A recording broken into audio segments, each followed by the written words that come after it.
Good evening students. मैं आज फिर आप लोगों को कुछ नए टॉपिक के साथ आज का क्लास स्टार्ट करने जा रहा हूं। सबसे पहले क्लास 10 का हम बात करते हैं, फिर क्लास 12 में बताते हैं। क्लास 10 में अगर बच्चे हैं तो उन लोग के लिए क्वेश्चन अगर बोर्ड में पूछा जाएगा तो राइट ए क्वेरी लिखा हुआ रहेगा। अगर वही क्लास 12 के बच्चे अगर होंगे तो उन लोग के लिए टू डिस्प्ले से स्टार्ट होगा। ध्यान से देखिएगा, यहां से यहां तक किस बच्चे के लिए, क्लास 10th बच्चे के लिए, और यहां से अगर यहां बच्चे होंगे तो क्लास 12th के बच्चों के लिए। अब बोलिए सर ऐसा क्यों होता है? क्योंकि जब बेसिक नॉलेज देने के लिए सबसे पहले स्टार्टिंग क्या होता है कि हमें स्टार्टिंग से बताना पड़ता है। तो राइट अ क्वेरी, जैसे क्वेरी का लेके अगर कुछ क्वेश्चन अगर होता तो आंसर भी सेम होता है, चाहे आप यहां से स्टार्ट करिए चाहे आप यहां से स्टार्ट करिए। ठीक है, तो सबसे पहले क्लास 10 लेवल के हिसाब से बताते हैं, फिर क्लास 12 लेवल पे बताते हैं। दोनों सेम आंसर है, बस बताने का ट्रिक कैसे है उसको भी शॉर्ट ट्रिक से अब मैं आपको बताऊंगा। तो स्टार्ट करने से पहले इस क्वेश्चन को एक बार पढ़ लेते हैं। पूछा गया है the consider of the following vendor table. आपके पास एक वेंडर टेबल दिया गया है एंड राइट द क्वेरी। जो क्वेरीज है आपके पास वो क्वेरी आपका यहाँ लिखा हुआ, उसके हिसाब से बनाना है। ध्यान देने वाली बात है, मैं इसका एक पूरा बेसिक नॉलेज बताऊंगा कि क्रिएट टेबल कैसे है, ये कैसे बनता है, नहीं बनता है, इसका दूसरा टेबल का दूसरा नाम क्या होता है, नहीं होता है। फिर मैं इसके बारे में बताऊंगा कॉलम का क्या नाम होता है, रो का क्या नाम होता है। पूरा डिटेल से मैं एक वीडियो ऐसा बनाऊंगा जिसके माध्यम से बहुत ही बेसिक नॉलेज से आप क्लास 10 और 12 के लिए कोई भी टॉपिक अगर रहे क्रिएट टेबल से तो वो बहुत अच्छे से आप समझ सकते हैं। तो चलिए स्टार्ट करते हैं। पहला क्वेश्चन, ज्यादा समय नहीं लेते हैं। पूछा गया राइट ए क्वेरी। भूल जाइए राइट ए क्वेरी कुछ भी लिखा हुआ है, तो अगर हम शॉर्ट ट्रिक से अगर पढ़ने का मन है तो डायरेक्ट आप देखिए टू डिस्प्ले। ध्यान देने वाली बात है, एक नोट यहाँ पे कर लीजिए पहले कि जहां पे आपका टू के बाद डिस्प्ले दिखा, यानी जहां पे आपको डिस्प्ले दिखेगा, क्या दिखेगा? डिस्प्ले। जहां डिस्प्ले दिखा वहां पे आपको चुपचाप क्या यूज करना पड़ेगा? सेलेक्ट। ठीक है, जहां पे आपका ऑल दिखेगा, सेकेंड पॉइंट बता रहे हैं, जहां पे ऑल दिखेगा वहां पे क्या यूज करोगे? स्टार। तो write a query to create to display all records, यानी आपके पास टेबल है, इससे आपको पूरा ऑल रिकॉर्ड्स को निकालना है, यानी यही टेबल को हुबहू फिर से निकालना है। तो इसका सिंटेक्स जो लिखेंगे और या आंसर लिखेंगे वो कैसे लिखेंगे? तो पहले मैं इसका सिंटेक्स लिखता हूं, फिर उसके बाद उसके नीचे आंसर। तो सिंटेक्स कुछ इस तरह से होगा। पहले write a query to create to display, तो टू डिस्प्ले के लिए हम क्या यूज करेंगे? सेलेक्ट। तो यहां चुपचाप आप क्या लिखोगे? सेलेक्ट। ध्यान देने वाले बात, सिंटेक्स बता रहे हैं तो इसके लिए ऑल है, तो ऑल का हम क्या यूज करेंगे? स्टार। फिर लिखेंगे आप फ्रॉम ऑल रिकॉर्ड्स। ये तो क्वेश्चन नहीं बता रहे, हम तो सिंटेक्स बता रहे हैं। तो यहां पे जो आपका टेबल नेम है आप वो टेबल नेम लिखोगे, टेबल अंडरस्कोर नेम, और सेमीकोलन दोगे, तो ये आपका आंसर सही हो जाएगा। ठीक है, अब यही एक आंसर के रूप में अगर यही क्वेश्चन को लिखेंगे तो इसका आंसर क्या होगा? सेम टू सेम देखिएगा, select star from table name क्या है अब इसका ऑल रिकॉर्ड निकालने के लिए, टेबल नेम है आपका वेंडर, तो यहाँ पे क्या लिखोगे? चुपचाप वेंडर लिखोगे, वेंडर और सेमीकोलन। ये आपका आंसर सही हो गया। कुछ नोट लिखा है उसको आप लिखते चले जाओगे तो ज्यादा अच्छा रहेगा, क्योंकि इसी के माध्यम से आप क्लास 10 हो या 12 का क्वेश्चन आप बहुत अच्छे से बना सकते हो। अभी मैं फिर से एक नया क्वेश्चन ऐड किया हूं, वो ध्यान से देखिए। क्वेश्चन क्या है वो पहले पढ़ देते हैं। Write a query to add a new row. क्या पूछा जा रहा है?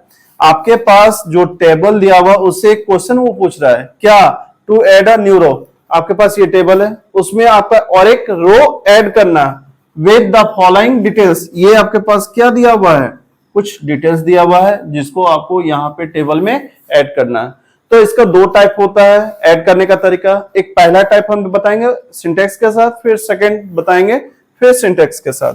तो मान लीजिए इसका टाइप 1 बता रहे हैं, अभी शॉर्ट ट्रिक से ही बता रहे हैं टाइप 1, उसका पहले सिंटेक्स लिख रहे हैं। पहले स्टार्ट करने से पहले यहां पे लिखेंगे इंसर्ट इनटू। ध्यान रखिए, इंसर्ट इनटू कहां पे आप ऐड कर रहे हैं? आपका टेबल नेम पे हो रहा है। किस पे हो रहा है? टेबल अंडरस्कोर नेम, उसके बाद वैल्यू एस लगा देंगे क्योंकि एक वैल्यूज है। इसके बाद ये आप जो भी वैल्यूज है यहाँ पे दिया हुआ उसको आप यहाँ पे नोट डाउन कर लोगे। जैसे जिस तरह का क्वेश्चन रहेगा आप इस तरह का वैल्यूज ऐड करते चले जाओगे, ठीक है, और सेमी कॉलम दे देना, ठीक है। ध्यान देने वाली बात है, अभी इसका कुछ एक शॉर्ट ट्रिक और लिखवाएंगे यहाँ पे, तो ध्यान से देखिए। यहाँ पे जो मैं सिंटेक्स लिखा हूं, इंसर्ट इनटू टेबल नेम, उसके बाद वैल्यूज। यहाँ जो वैल्यूज आएगा वो आपका देखिए यहाँ क्वेश्चन में दिखा है वैल्यू 1 2 3 4, क्योंकि यहाँ कॉलम भी आपका कितना है 1 2 3 एंड 4। तो यहाँ पे आप लिख सकते हैं वैल्यू 1, वैल्यू 2, यहाँ लिख सकते हैं वैल्यू 3 एंड यहाँ लिख सकते हैं वैल्यू 4। ये आपका टाइप 1 जो है इसका ये सिंटैक्स है, यहाँ लिख दे रहा हूं मैं सिंटैक्स। इसका अब आंसर कैसे होता है टाइप 1 का, वही सेम टू सेम लिख रहे हैं। क्या है ये आपका आंसर, ठीक है, ध्यान से देखिए। टाइप 1 का आपका आंसर सेम टू सेम जो लिखा हुआ वही हुबहू छापिए। इंसर्ट इनटू जो आपका सिंटेक्स में टेबल नेम, यहाँ टेबल नेम आपका क्या है वेंडर है, तो आप यहाँ पे क्या लिखोगे वेंडर। उसके बाद आपके पास यहाँ वैल्यू लिखा हुआ है तो वैल्यूज लिखोगे। अब यहाँ ध्यान दो, ब्रैकेट लगा हुआ है तो यहाँ ब्रैकेट, यहाँ वैल्यू है तो वैल्यू 1 में क्या आपके पास यहाँ V005 जो लिखा गया वो उसको आप लिख लो पहले। सेकंड में क्या लिखा हुआ यहाँ पे जो लिखा गया वही लिखो। नेक्स्ट यहाँ पे कुछ डेट दिया गया वही डेट को लिखो, लिख दिए। फिर कॉमा, लास्ट में यहाँ जो नाम लिखा गया वही लिखेंगे। लिखने के बाद ब्रैकेट एंड सेमीकोलन। ध्यान देने वाली बात है, यहाँ पे हम बताए हैं ब्रैकेट जो ऊपर में सिंगल कोट, ब्रैकेट के बाद यहाँ सिंगल कोड लगा हुआ है, तो सिंगल कोड किस में लगेगा नहीं लगेगा उसका एक नोट यहाँ पे लिख रहे हैं, उसको ध्यान से देखिए। जो इंटीजर फॉर्म में रहेगा उसमें सिंगल कोड हम लोग को यूज नहीं करना है। देखिए यहाँ पे आपका इंटीजर किस में दिख रहा है, इंटीजर, और एक आपका डेट में, ध्यान से देखिए, और एक कहां पे डेट में आपका सिंगल कोड यूज नहीं करना है। उसके बाद जहां पे आपका कैरेक्टर फॉर्म में रहेगा, वेर केयर में रहेगा, उस जगह पे आप सिंगल कोड यूज करिएगा। तो ध्यान दीजिए यहाँ पे हम अभी आपको वेर केयर है या इसमें कैरेक्टर और नंबर है तो इसमें आपका सिंगल कोड लगेगा, इसमें आपका कैरेक्टर है तो इसमें आपका सिंगल कोड लगेगा, इसमें आपका डेट है, देखिए डेट में हम आपको क्या बोले सिंगल कोड नहीं यूज करना तो वो कटा हुआ है। फिर आपका ये कैरेक्टर में है तो इसमें कैरेक्टर यूज होगा। तो ये आपका शॉर्ट ट्रिक है टाइप 1 का। इसी को हम लॉन्ग में बताने जा रहे हैं टाइप 2 में। टाइप 2 में सेम जो आपका टेबल नेम लिखा हो उसके यहां पे आपको एक ऐड हो जाएगा, जो यहां पे इसका कॉलम नाम है उसको भी देके आप बना सकते हैं। इंसर्ट इनटू, आपका यहां पे वही सेम टू सेम सिंटेक्स लिखना है तो मैं सिंटेक्स से पहले बता दे रहा हूं, उसके बाद आंसर लिख दे रहा हूं। टेबल नेम, उसके बाद ब्रैकेट, यहाँ आपका कॉलम जो नाम है, जैसे एग्जांपल में क्या है कॉलम 1 शॉर्ट में बता रहे हैं, फिर आपका कॉलम 2, फिर कॉलम n कर देते हैं, नंबर जितना भी 1 2 3 4 5 6 जितना भी आगे आए वो आपका सब आएगा। फिर ब्रैकेट, उसके बाद यहाँ पे फिर लिखेंगे हम लोग वैल्यूज, फिर ब्रैकेट VALUE वैल्यू 1, वैल्यू 2,